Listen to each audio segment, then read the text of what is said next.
共謀罪っていうのは私が長い記者生活をやってる中でもちょっとこれ特別に、危ない法律だっていうのはこうなんかはざみを感じてですね、取材をしている立場から言ってもこれは本当に今までの法律とは特段に違う危ない法律だというふうに思いますね。すぐに思うのは、これ平成の治安維持法って言われてますけれども、まだやっていないことが取り締まりの対象になるっていうのは、これ日本の刑法の考え方から言うとやってしまったことの償いではないんですよ。まだやっていないことが取り締まりの対象になる。それからその内面の自由とかね、プライバシーっていうものが侵されるっていう恐れが、これも恐れどころかそのものになってしまうということがですね、私は非常に怖いというふうに思っていて、自分の仕事との関係でも人の内面とかそういうものをきちんと取材するというのが自分の仕事なので、これが取り締まりの対象になるということの恐ろしさなんですか。まさかこんなジョージ・オーウェルの小説みたいなことが現実になるなんて思いもよらなかったですけど、それとその捜査機関に際限のないフリーハンドを与えるというか、ここの今日会場の中にも後ろの方に、マスクをして、運動靴を履いてる人とかいるかもしれないけど、そういう人たちは仕事で来てるんですからご苦労様って言いたいですけども、だけど、そういう人たちにフリーハンドを与えてですね、監視社会、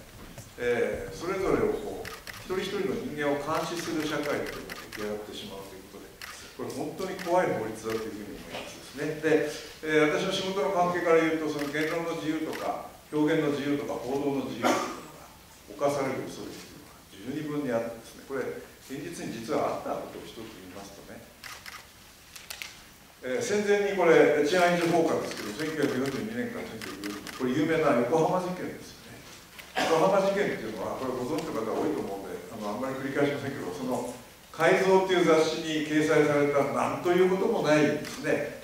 論文をですね、細川家族という人が書いた論文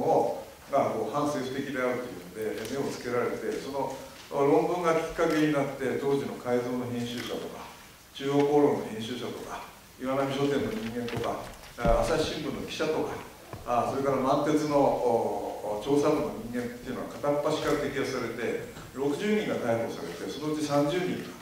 が有罪になったんですよ。で、4人が拷問で獄死してるんです。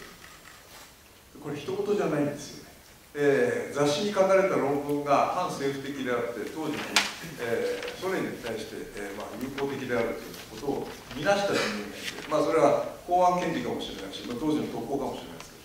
けど、そういうことが行われているという、行われたという事実があるわけですよね。で、こういうことが繰り返されたら絶対にいけないというふうに思うんですよ。例えば、今日の集会にもですね、この登壇者の中に、フラチナの人間がいてですね、将来、刑事共謀罪の対象になって捕まるような人間がいたとしますよね。そうするとこの集会自体が共謀関係っていうか、多分篠田さんとか、山田さんとか首謀者だとそこにこう立ち会ってるだけで「うん」って言ってる、まばたきしたりですね、あるいはうなずいたり、あるいはツイートしたりしてですね、今日も面白いじゃんみたいなことを言った人たちも共謀関係になるっていう、そういうことなんですよ。共謀罪拡大解釈がどんどん進んでいって、なんでこんなことを言うかというと、そういうものの任にあたる、公安警察とか公安検事っていう人たちの想像力っていうのが奇形的に拡大するんです。これね、本当に僕は記者の生活をしてて、こんな解釈あるかというようなことが起きちゃうんですよ。で、一例を言いますとですね、実際さっきちょっと沖縄の話を誰かされてましたですけど、沖縄で山城宏次という、人が、これはアメリカ軍の基地反対運動のリーダーですよね、建設運動、反対運動のリーダーですけど、その人間が鉄線を切った、鉄条網の鉄線を切ったという容疑で逮捕されて、無機物破損ですね、それ。で、逮捕されて、それから152日間拘束されてたんですよ。これ、今日ここで皆さんにお伝えしたのは、この逮捕と同時に全国で、十数箇所の家宅捜索が行われたんです。で、その時に警察が何やったかというとですね、パソコンと携帯と USB ですね、ハードディスクとか USB とかそういう記録機器を一斉に押収してたんです。で、何やったかというと、そこに書かれている、更新記録とか、それから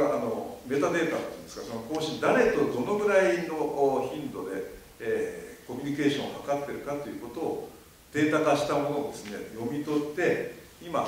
山城さんの裁判の証拠として提出してるんです。これどういう考え方かというと、彼らは基地建設反対運動なんかやってる人間は山城を首謀者とする一大犯罪集団、凶暴的な関係があるということを彼らは頭の中で出来上がっちゃってるんですよ。